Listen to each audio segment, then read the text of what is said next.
Hi, I'm Patty Riddle, and I'm from Cornell's Medical Leaves Administration. Our office is here to help anyone who works at Cornell and who needs a medical leave to care for themselves, or who needs a leave to care for a family member with a serious health condition. We're also here to help assist faculty or staff who are exploring disability employment accommodations and would like to talk about worksite changes or adjustments. Cornell is so unique in how we manage our leaves because we pay all of our short-term medical leaves via our own payroll. This means you aren't dealing with an outside insurance carrier, and we try to keep the leave process as simplified as possible. Because you stay on Cornell payroll, all of your benefit deductions continue on uninterrupted, and your pay schedule and direct deposit continue on as well. We understand that needing a medical leave can be stressful and confusing, and we're here to help as you navigate the process. Now let's meet all of our awesome case managers who will explain the various ways they can assist you. The Family and Medical Leave Act, or FMLA, is a federal law that entitles eligible faculty, academic appointees, and staff to take unpaid, job-protected leave for up to 12 weeks in any 12-month rolling back calendar period. This leave can be taken for specific family and personal medical reasons, such as to bond with a newborn, newly placed or adopted child, to care for a spouse, child, or parent with a serious health condition, or to care for one's own serious health condition. The need for FMLA to care for a family member or oneself is endorsed by a healthcare provider to determine the length and frequency of leave required. Cornell administers FMLA leave by way of a family health leave for family qualifying events and a personal medical leave for one's own serious medical condition. Family health leave and personal medical leave can be used continuously or intermittently. However, if the length of time on a personal medical leave is to exceed 5 working days, short-term disability will likely be the more appropriate leave. Here's the process for requesting and utilizing FMLA leave. Step 1, you will need to provide appropriate notice in advance of your FMLA leave. We ask for 30 days advance notice for planned and foreseeable leave, such as bonding or surgeries. But for unexpected leave needs, please reach out to MLA and your supervisor as soon as possible. Step 2, once MLA receives your request for FMLA, we will let you know if you're eligible for this leave, usually within 5 business days, but often sooner. To be eligible, you must have worked for Cornell for 12 months, which do not need to be consecutive, and must have worked 1,250 hours during the 12-month period immediately preceding the start of your leave. Step 3, if you are not eligible, we will provide you with an explanation as to why. If you are eligible, MLA will provide you with an eligibility packet with your FMLA rights and responsibilities and provide you with a healthcare provider certification. This certification is not needed for bonding leaves, but is needed for personal and family medical leaves for a serious health condition. This form will need to be completed by your provider and returned to MLA within 15 days. Step 4, once the medical information is received or we have verified the information needed for a bonding leave, MLA will provide you with a determination for your leave and outline the frequency and duration of the leave approved. Step 5, if your FMLA leave is approved, you can use this time as outlined in the determination letter. For intermittent use, you will need to follow department call-in procedures and email MLA, your supervisor, and HR rep with the information about the time off you are requesting. This leave is unpaid, so you can use your accrued health and personal time or vacation to receive pay. While on approved FMLA leave, those eligible are entitled to the continuation of their benefits and will return to the same or equivalent job at the conclusion of the leave. If ongoing FMLA leave is required, you will need to recertify by providing an updated healthcare provider certification. This may be required annually based off of the start date of your leave or based on the need for leave timeframe outlined by the provider in the certification. Now let's shift to academic medical leaves. When a non-work-related injury or illness or pregnancy-related medical condition prevents faculty or academic staff from performing their duties, Cornell provides short-term medical leave. This leave may extend for up to 26 weeks during any 12-month period and is determined by a healthcare provider. This leave may also be taken as a partial medical leave if the healthcare provider recommends a reduced work effort. If the need for medical leave extends beyond the 26-week short-term medical leave benefit, eligible faculty and academic staff may also apply for long-term disability benefits. For questions related to leaves and disability accommodation options for faculty and academic staff, please reach out to me at dmr336@cornell.edu. Hello, I am Shannon Burhans, and I am an associate for Medical Leaves Administration. I oversee Cornell's short-term disability and workers' compensation programs. The short-term disability plan provides partial income benefits for all non-academic Cornell endowed and contract college employees who are unable to work due to an illness or injury not related to or caused by their job. This program covers both benefit eligible and non-benefit eligible temporary non-academic employees. Cornell offers our benefits eligible non-academic employees 50% of their pay for up to 26 weeks of short-term disability. Non-benefits eligible employees are covered under the terms of the New York State program, which has a salary cap. To start the disability process for either program, you will need to submit an out-of-work note from your physician stating you are unable to work as of a specific date to your HR rep. There is a 7 consecutive day waiting period before benefit payments start. You are required to use health and personal leave to cover the waiting period. After the 7 calendar day waiting period, you will receive disability pay for the time you are medically approved as disabled from work up to a maximum of 26 weeks. You can use health and personal leave and vacation time to supplement the disability pay if you would like to. Please inform your HR rep if you wish to supplement from your accruals to receive full pay. Once that out-of-work note is received by your HR representative, they will complete a transaction in Workday, putting you on leave. MLA will receive notification that your leave request has been entered into Workday. At that time, MLA will email to your Cornell email address a packet of information and forms. There will be 2 forms, an authorization for release of medical information and a DB 450 notice of proof of disability. You will have 30 days from receipt of the packet to return the forms to me. Once you are released to return to work, you will need to submit a return to work note to your HR rep. It is important to note that Cornell has employees across the United States. While most of our New York employees are covered under the terms of the programs I just described, there are a handful of other states which have their own version of paid family or paid medical leave. If you work in a state other than New York and you aren't sure whether your state provides its own paid family or medical leave benefit, you may contact Medical Leaves Administration. If you are covered under your own state's policy, we will be happy to direct you to the appropriate state agency which would receive your request for paid leave. Now, let's talk about workers' compensation. The eligibility for workers' compensation is very simple. If you are paid via Cornell payroll and you receive a W-2 from Cornell University, you are covered under workers' compensation. Workers' compensation exists to cover the cost of medical care if someone is sick, hurt, or injured due to their job. It also provides lost wage replacement if someone is unable to work due to a work-related condition. If you experience a work-related illness or work injury, Cornell policy requires that you notify your immediate supervisor within 24 hours of the accident. To file a claim for benefits, complete a Cornell accident report form, paying particular attention to the nature of the injury, lost work time, and medical treatment administered. In order to report the injury, you will need to log into the EH&S website.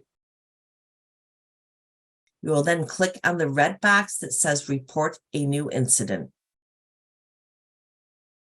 Click Accept to go to the reporting site. Click Report New Incident. Click on the top one, Injury, Illness, or Exposure, which will take you to the event report. Fill and complete all information. If you will be seeking medical treatment, please be sure to note that when asked. Medical Leaves receives a copy of all work-related incident reports, and we will contact you directly if we need more information. Otherwise, we will file the work-related incident report with the appropriate workers' compensation carrier, as they are different agencies involved depending on whether you are an endowed or a contract college employee. The appropriate carrier will then contact you directly with more information about your workers' compensation claim and how to submit requests for reimbursement for any out-of-pocket costs. If you are taken out of work for a work-related injury, you will need to submit an out-of-work note from your treating physician to your HR rep so that they can place you out on the appropriate leave and workday. If you have any questions about either short-term disability or workers' compensation, you are welcome to contact me directly at sjb273@cornell.edu, and I will be happy to help you. My name is Ryan Tomczyk, and I manage the New York Paid Family Leave Program. This leave is commonly called NYPFL, or PFL for short. New York State requires employers to offer this leave to our non-academic employees. NYPFL allows you to take up to 12 weeks of paid, job-protected leave to bond with your newborn child, adoption or fostering of a child, care for a covered family member with a serious health condition, or to assist with family situations when a family member is on active military service in a foreign country. NYPFL pays 67% of your daily average wage and is paid in full day increments only. That means the smallest increment of time allowed under NYPFL is a full day of leave. You are able to supplement the 67% with your own accruals to receive full pay. Time paid as NYPFL will generally count under the unpaid federal FMLA because most leaves qualify for coverage under both plans. In order to qualify for leave under this program, if you generally work at least 20 hours a week, you must work at Cornell for at least 26 weeks before you become eligible to take this leave. The calculation for employees who work less than 20 hours a week is more complicated, but you become eligible to take the leave after you have actually worked and completed 175 days of actual employment. New York State specified that the paid family leave program is employee funded and that employers shall collect an employee contribution through a payroll deduction determined annually by the New York State Department of Financial Services. If you wish to take this leave, please fill out the PFL request form available on our website.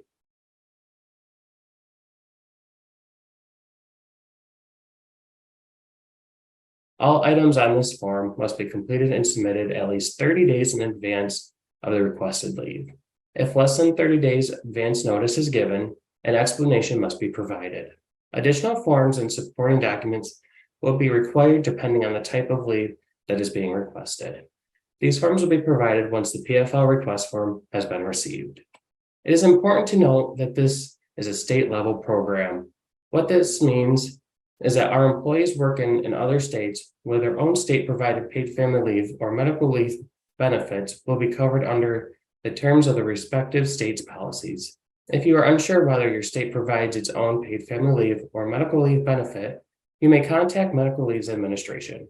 If you are covered under your own state's policy, we will be happy to direct you to the appropriate state agency which would receive your request for paid leave. If you have any questions on paid family leave, please reach out to me at rmt224@cornell.edu. Thank you. My name is Carol Nickerson, and I am a case manager in Medical Leaves Administration. I am here to talk to you about long-term disability. Cornell's long-term disability plan is fully insured and administered by New York Life.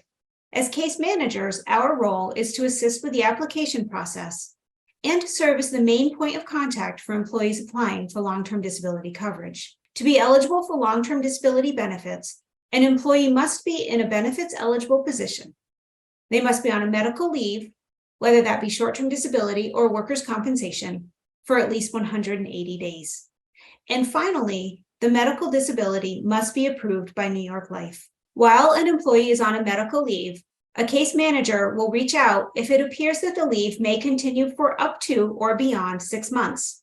This conversation provides an opportunity to discuss a potential return to work plan in conjunction with determining if it is time to begin the application process for long-term disability. The application is typically submitted approximately 3 to 4 months after the start of a leave. This is to allow enough time for New York Life to obtain necessary medical documentation. If long-term disability is approved, New York Life will provide up to 60% of the base annual salary on a monthly basis.